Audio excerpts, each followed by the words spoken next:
Vous avez sûrement reçu des courriels au cours des derniers jours vous disant pesez sur le petit piton là, si vous voulez continuer de recevoir nos courriels, qui sont des fois des pourriels. Philippe Leroux, fondateur de Certimail. D'abord, M. Leroux, on ne se connaît pas. Certimail, c'est quoi?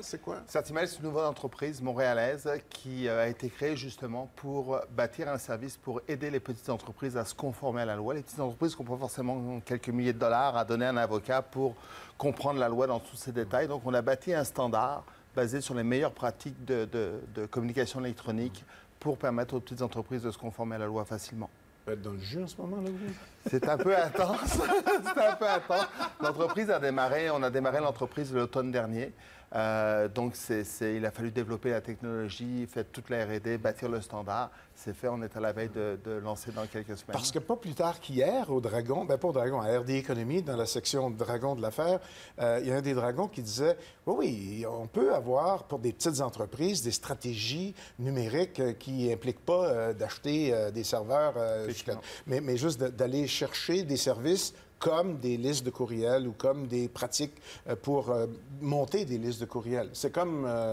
c'est devenu un passage obligé maintenant. Je vous dirais, le bon côté de la loi, c'est qu'elle a été bâtie à l'origine sur des comités d'experts qui, pendant des années, ont travaillé là-dessus. Et elle est basée, elle vise essentiellement à pousser les entreprises à appliquer les bonnes pratiques. Et si on applique les bonnes pratiques, oui, on va se protéger du côté de la loi, mais surtout, on va avoir une meilleure réputation et on va être beaucoup plus efficace dans son marketing courriel. Bon, OK, là, je comprends ce que moi, ça me donne. Mais la compagnie, il y a des gens, petites entreprises, mais organisations aussi, qui ont des listes. Eux autres, on peut peut-être appeler ça des pourriels quand on les reçoit, mais eux, c'est de la communication. C'est les fameux newsletters. C'est le nerf de la guerre. Là. Hein? Quand on parle de marketing numérique, c'est beau avoir sa page Facebook pour parler de ses promotions ou d'être présent sur Twitter ou d'avoir son site Web. Mais si on veut un contact direct avec la clientèle, on passe par le courrier électronique, le bon vieux courrier électronique qui est toujours là. Donc, ça change tout, là. Oui, parce qu'il y a des gens qui ont fonctionné depuis des années en ayant leur liste à eux, de gens qui faisaient affaire avec eux, plus ils faisaient de l'acquisition de listes. Oui, puis ils l'avaient bien fait. Dans certains cas, tout était beau, là. Oui, sauf que du jour au lendemain, ils se disent « Oups, mais là, on doit tout valider l'information qu'on a et s'assurer que chaque personne qui reçoit notre courriel est acceptée. Oui, mais ça va plus loin. Ce qui est important, c'est de se dire, c'est pas juste les newsletters. La loi couvre toute communication électronique à finalité commerciale. Fait que le courriel qu'un employé envoie à un contact d'affaires de façon individuelle est couvert par la loi également. C'est pas juste les newsletters. Attendez un peu. Moi, je reçois 60 photos par fin de semaine, puis le dimanche soir ou le lundi matin ou le vendredi matin, je réponds aux 50, 60. Merci de nous avoir envoyé des photos. C'est couvert par la loi. OK, j'ai pas le droit de faire ça. Vous avez le droit, en autant que la personne à qui vous écrivez, elle est d'accord. Elle est d'accord pour que vous le receviez. J'y réponds, je fais un reply, moi. Effectivement, c'est prévu par la loi que si quelqu'un vous contacte, vous pouvez lui répondre. Mais à condition que vos informations qui permettent de vous identifier donc soient présentes dans le courriel, à condition que dans votre courriel soit indiqué comment on peut cesser de recevoir vos courriels. C'est justement, la loi régit toutes les communications électroniques. Il y a dans la loi, il y a 91 articles, il y a 70 règles. Attendez un peu, il y a juste 7h30. Non, la loi est la plus sévère, la plus complète et la plus sévère au monde. La loi canadienne qui va maintenant régir nos courriels et...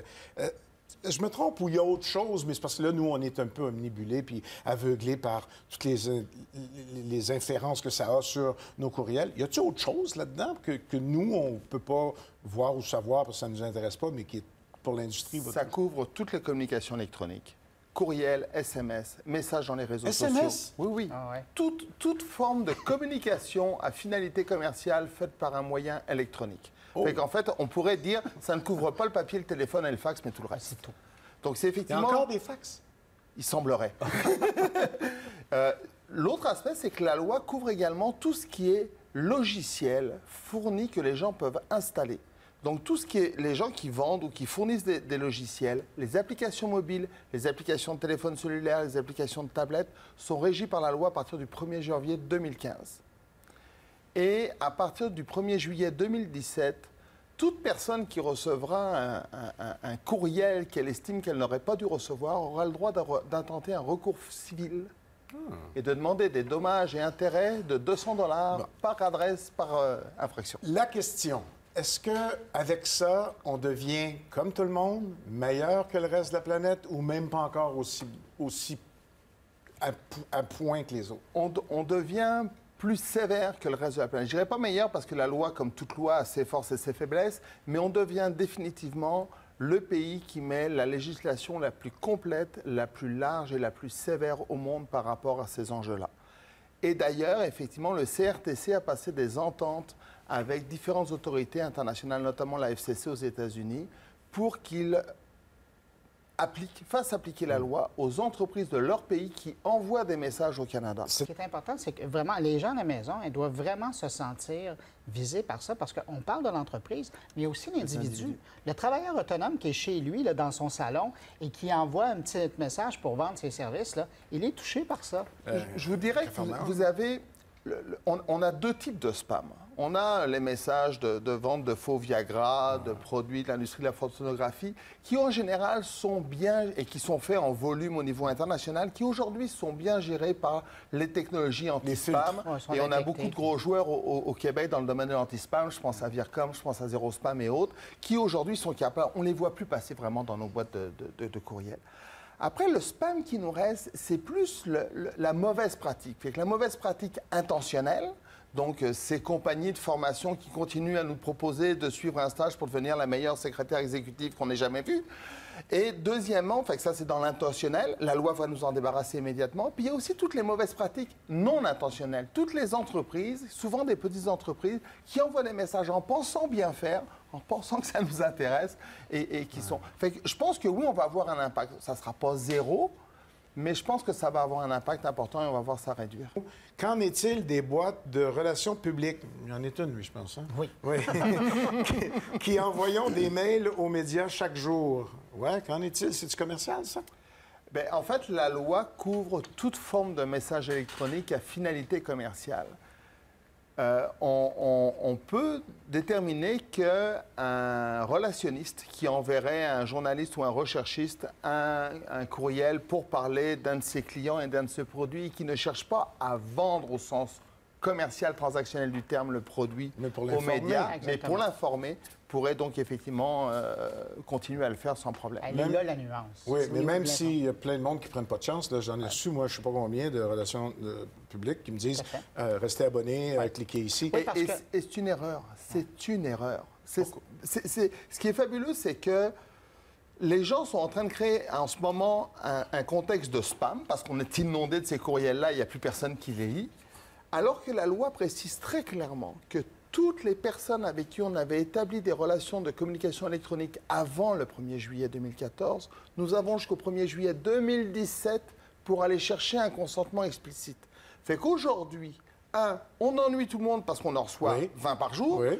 Deuxièmement, plus personne les lit, plus personne clique dessus. Donc, on a des taux de confirmation, des taux de consentement qui sont en dessous de 20%. Ce qui veut dire que ces entreprises-là, le 1er juillet, vont devoir mettre à la poubelle 80% de leur base de données. Et ils ne devraient pas, parce qu'ils n'auraient pas nécessairement besoin de le faire. Et la loi prévoit très clairement à gérer cette exception et cette réalité-là pour dire que vous allez avoir 3 ans pour que les gens avec qui vous communiquez déjà, vous puissiez confirmer qu'ils sont effectivement intéressants. Le CRTC l'a dit clairement. Ils vont y aller de façon graduelle. Fait que personne n'a à craindre que le 2 juillet, la police va débarquer chez eux et leur mettre une amende. C'est comme ça va être graduel. Le CRTC a dit qu'il va y aller graduellement, qu'il va se concentrer d'abord sur les plus gros contrevenants, donc ceux qui génèrent le plus de plaintes. Troisièmement, qu'il va appliquer des pressions graduelles avec des procès-verbaux, des avertissements avant d'en arriver aux amendes administratives et financières. Donc, je pense que c'est important de s'en préoccuper. C'est le temps de se réveiller, de se dire comment on s'organise pour faire les choses comme du monde et avoir une bonne gouvernance dans l'entreprise. Pas de panique sur le Titanic qui ne coulera pas aujourd'hui. C'est pas la peine de payer. D'ailleurs, le CRTC a établi clairement que leur principal objectif avec cette loi-là, c'est de favoriser la confiance des consommateurs dans le cybercommerce. C'est bon pour l'industrie et les entreprises. Sur ces belles paroles, avec un S aux 2 mots, M. Guglielminetti, M. Leroux, merci beaucoup. Merci beaucoup.